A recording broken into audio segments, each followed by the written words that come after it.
On today's episode, we're going to fix this problem. Oh, what's that problem, you say?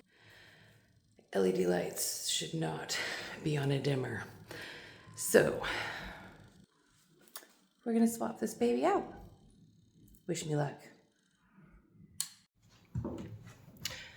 Okay, so I've turned the power off to the circuits and I've turned the solar off so I don't have any backup. And yet the light is still on. So I may have to go turn off some other circuits till I figure out why that one is still on.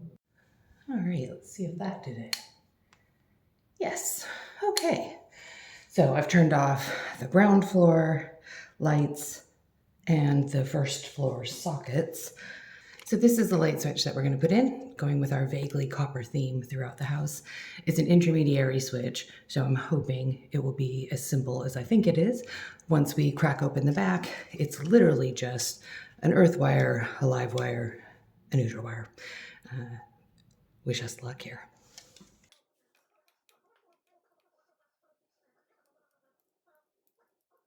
So we've got this nice new insulated screwdriver set, so I can do this safely, which is rather important because I'd like to not die today.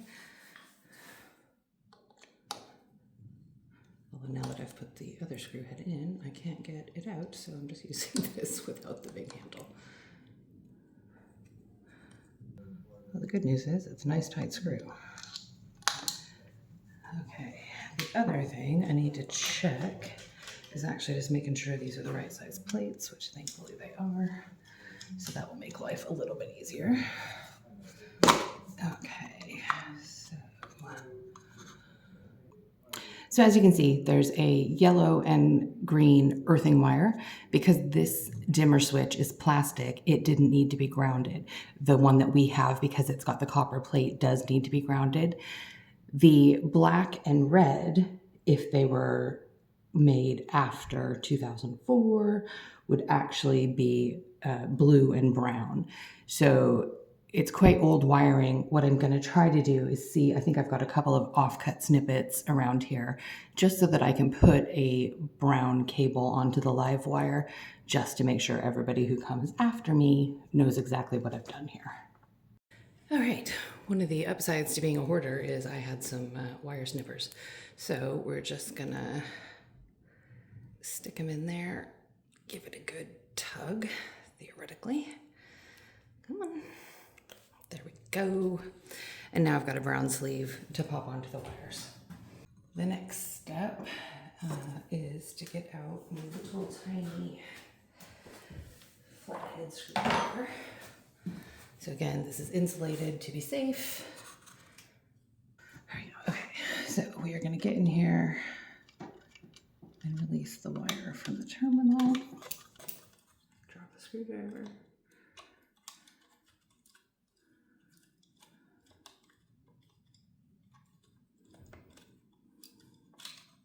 There we go. Wow, those are some very old wires. That makes me very uncomfortable. Fun, okay. So we're gonna take out the earthing wire here.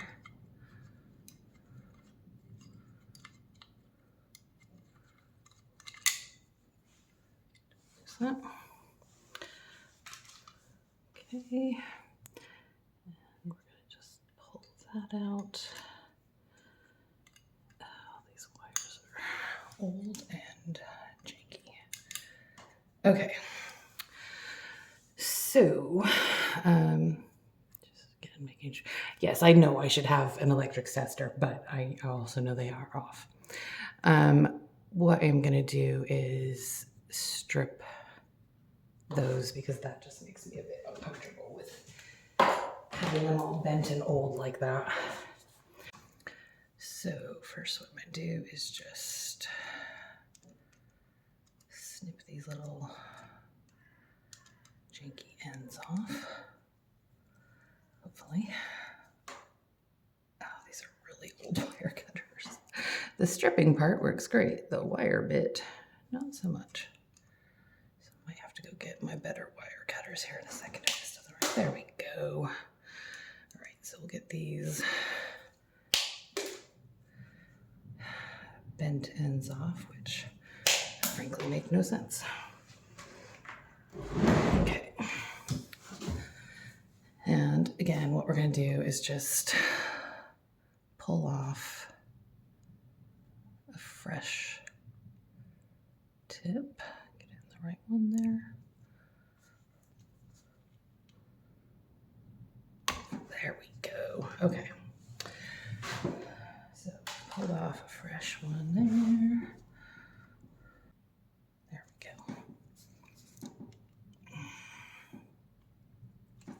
Come on. I know you're bent. Just work. Good Lord. Ugh. It's almost like 50-year-old wiring has its own thoughts about what it wants to do. Okay, and the earth wire, I'm going to start with the largest one because that definitely don't want to mess up.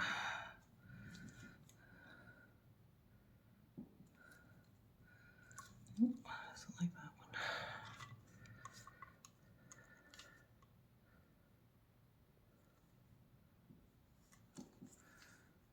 There we go. Oh no, that didn't work at all, did it? There you go. See, that wasn't so hard. All right, so I'm going to pull a bit more off just so I've got room to put the sleeve on. And hopefully this will come off a bit easier than the last one did, she said. There we go. Okay, that's plenty. Do the same to the red wire.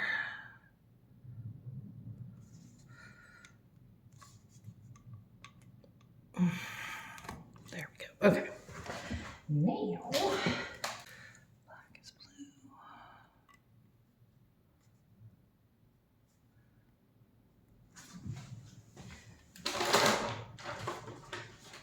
Red is brown.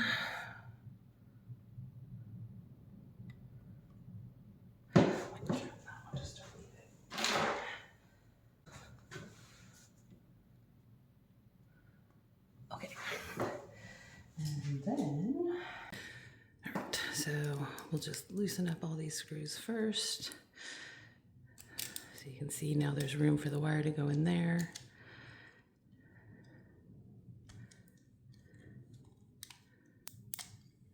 That one's open. And that one's open. Okay. I do like that these have a lock so you can't actually take the screw out too far. Because that feels like the kind of thing I would do. All right, so we're going to stick in the earth wire first.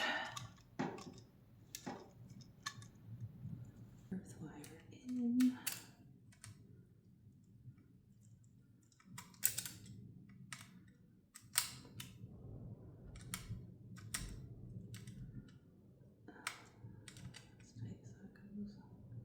Okay. Brown to the bottom one.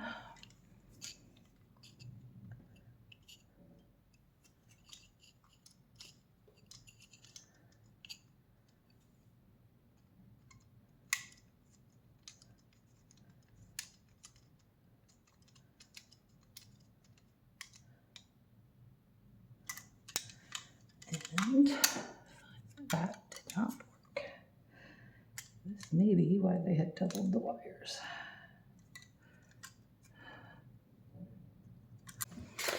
Okay, looks like we are going to have to bend them back.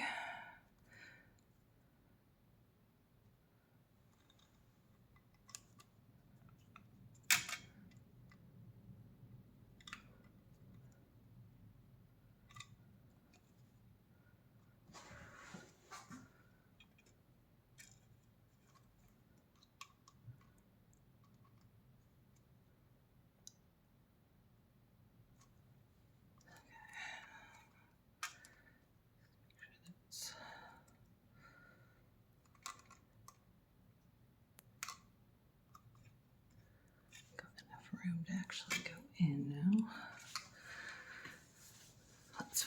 together.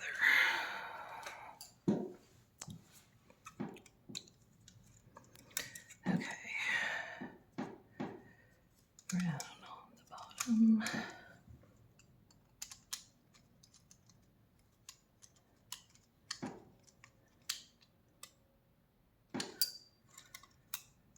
That's what he's staying in.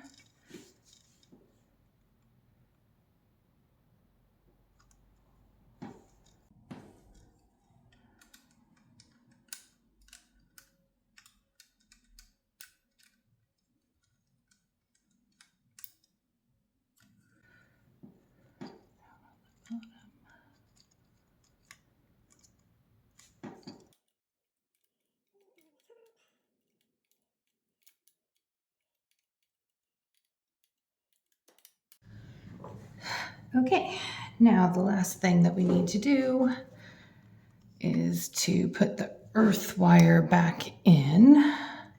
The little fiddly screw is fiddly.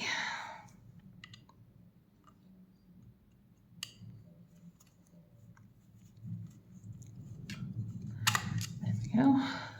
So luckily, we have had a lot of electrical work done around here lately. So I had plenty of bits of wire left.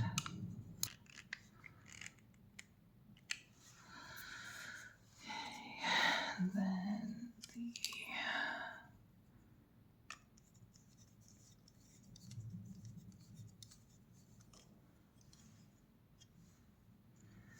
wire up here.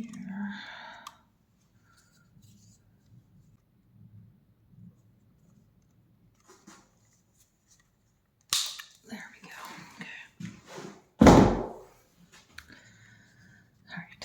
So now we're gonna stick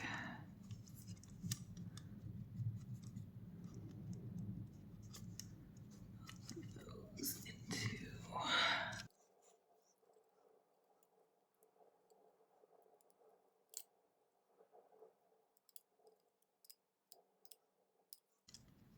Give those a tug. Yep. So make sure that's nice and tight.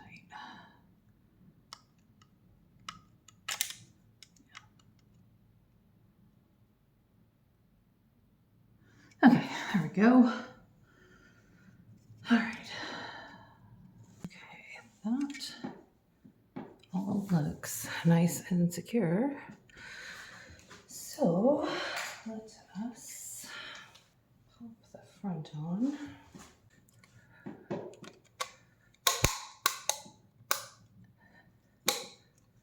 Okay, and we'll go turn the power back on. Hey, that works. The only challenge is I thought up was off, down is on. I'll have to think about that.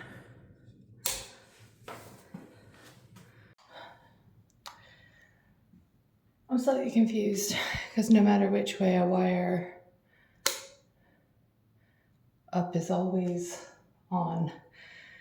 So I guess it will just have to be backwards because I wired it both ways and either way, same result. So, oh well. Not something I'm gonna spend any more time on because I got plenty of other stuff to do. Turn the light on, honey. So do I flip it or? Just push it up. Yep, just like that. Yay, I'm an electrician. Good result. I'm pleased. You should be. Okay, so the next thing we have to do is just sand around the edges and paint it. I can't find any little baggies, so I am literally just gonna cover this with a rubber glove. Because that's how I roll, just to keep the front of it from getting all messed up. And then hopefully we can get that painted and then we can do the rest of the room.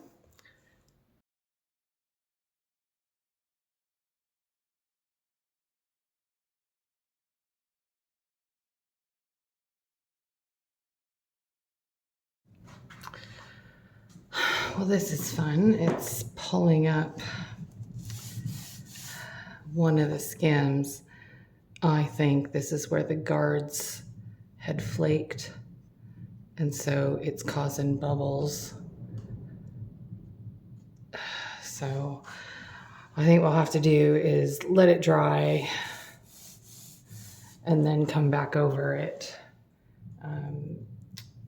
with the skim. Oh, that's so frustrating. But probably the only way to actually find all these bits that are going to come off is to paint it, which I guess is no great loss because this base coat is shit. It's just super thin and certainly not evening out the color, which was the whole point because we've got so many different skims and spackles and all that. That's well annoying. So I think I will go eat some lunch, think about what to do next, and come back and do that.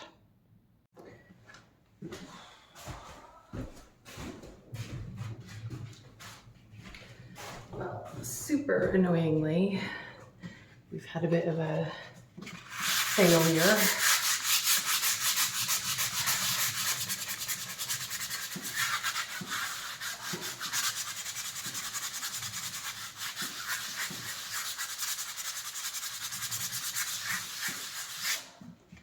So we're gonna have to just sand and spackle this bit again.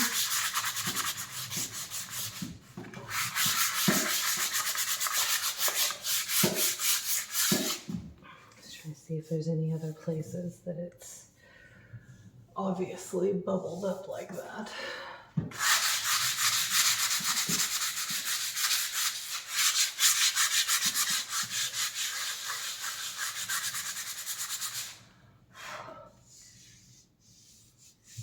Yeah, that's really annoying.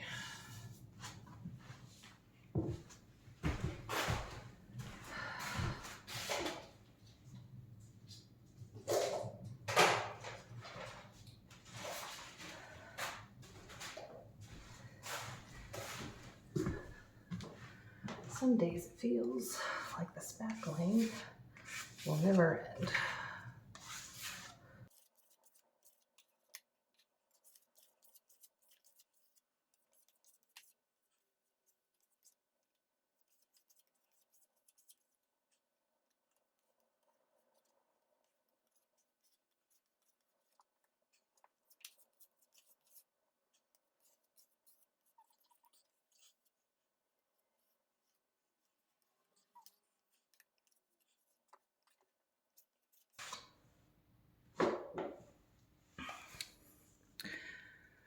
All right, well, we'll fix a few of these little spots. I'm gonna sand the bit that's by the fireplace wall that's coming out, just to make that as nice as we can.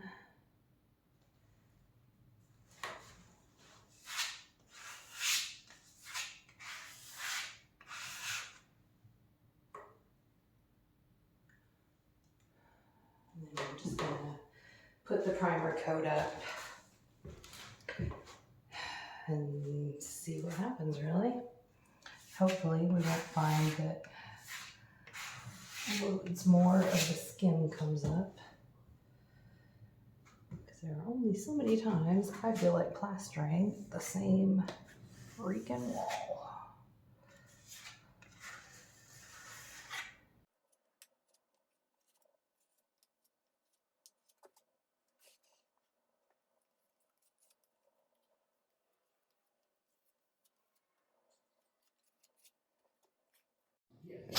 So if you watched yesterday's video, you will have seen this magnificent beauty. And actually, obviously it needs sanding and still a bit more skim over it. But I'm pretty pleased with that. It's hard enough to paint over, and really that's all I wanted. All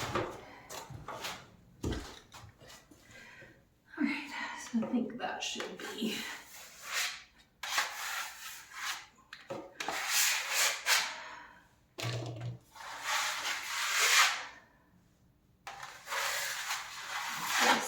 smooth enough. Once it gets sanded up. Yeah, I think so.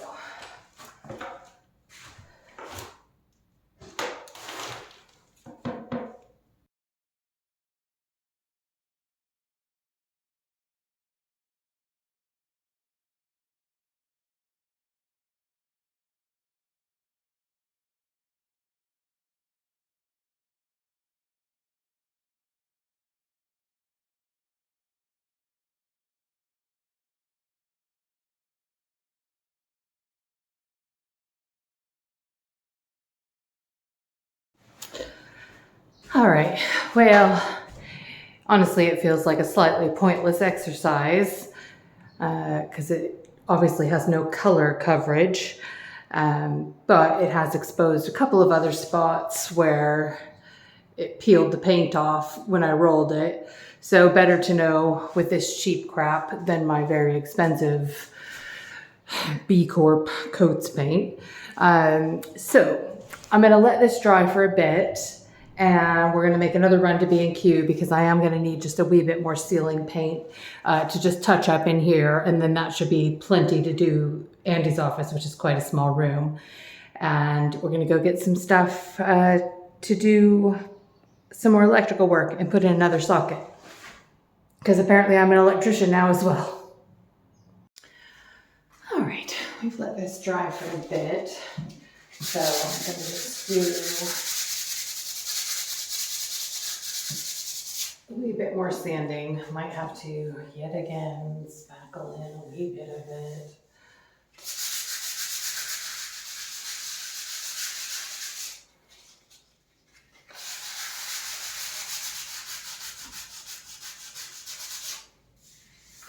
Yeah, spackle. And it will probably end up being that once we've had all the works done in here, because there'll be insulation on the window wall, the chimney coming down, we'll have to redecorate all of this to some extent. So like this bit over here, which is very, very rough. I'm not even gonna worry about it because that whole thing's coming down and no one will really see it because I'll probably just shove some bookshelves in that corner. So just gonna get a couple of these really obvious. You know, it's still a bit tacky wet. Yes, it's a bit annoying down here. There's definitely some more the bubbling of the skim. I'm just a little worried about doing too much to it because I think then we're just gonna have to end up redoing this whole wall, which I'm not terribly excited about, if I'm honest. All right, so because it is a bit cold in here, because I don't want to turn the heat on for another couple of days until I know for sure that everything on the ceiling is dried. Just have to be a little bit patient. It is not my natural state.